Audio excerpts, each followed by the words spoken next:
G'day guys, Jason on the Udder Farm here. I'm actually on the Udder Farm property today. What I want to run through is the watering system, not so much the watering system in the pipe, it's the componentry which I'm using for my watering system, and I'll go into quite a good description on why. So I'm going to be using a riser and a turf cover. This is a system I decided to go with and incorporate across the property. Obviously you've got the turf valve there, the cover that goes into the ground, and they bury that at ground level and the cattle can walk over that. That's pretty heavy duty. And then we've got your riser, which is there, and that gets buried below the ground and it sticks flush just underneath that lid. So what I do like about this, you notice there's a stainless steel bolt on there. Well, I hope it's stainless steel, otherwise it's going to rust out. But when that's screwed down, you physically cannot open that lid. It's locked in position.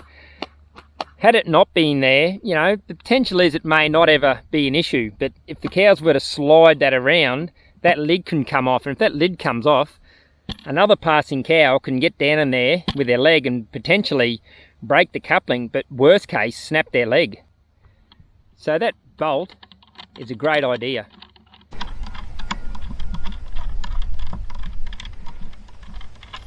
As you can see, I've removed that bolt now, and it's a simple case of just twisting that lid and it comes off, and that's where your riser is going to be sitting, just below that lid.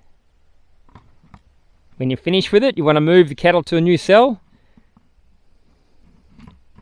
It's a mere case of locking it back in position and putting the bolt back on. A few of you may have noticed I've got these risers throughout the trial property for the watering system. I snap in when I'm moving to fill up their water.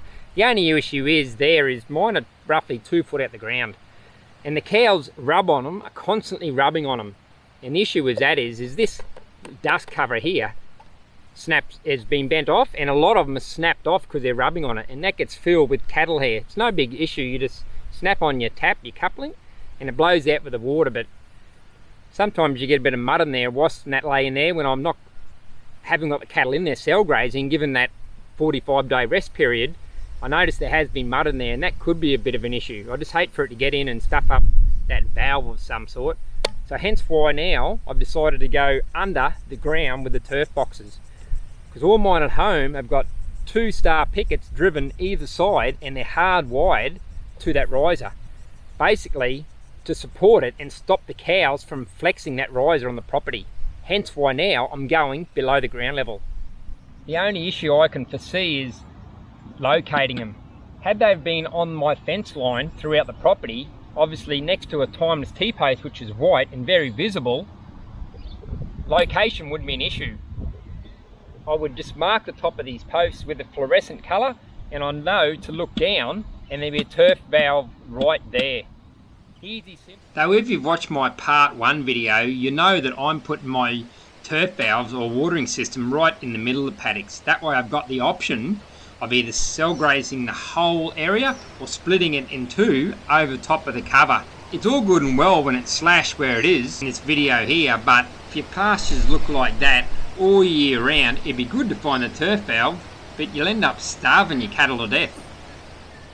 And through experience, after 4.5 years of regenerative farming and cell grazing on the trial property, I know it's not unrealistic to get a pastoral height between 2.5 and 3.5 foot after that 45 or 65 day period, recovery period. I've had pastoral height up to around that 2.5, 3 foot after 30 days after rain and hot humid conditions in summer. So you've got to have some way of locating the turf valve cover if you're going to put them at ground level, especially if you've got other employees, or if you want to go away for holidays, you need someone to look after the farm.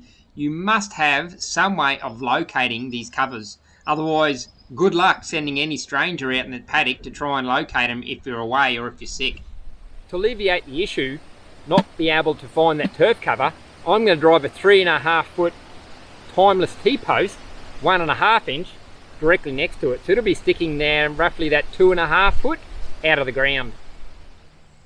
So one of the gentlemen out here doing the install heard me doing the video, and he says, have you ever thought about getting a GPS tracking device on your phone and you can pinpoint wherever your turf cover is? That way you can use your phone to locate them. That's definitely something I'm interested in and I'm going to look into further.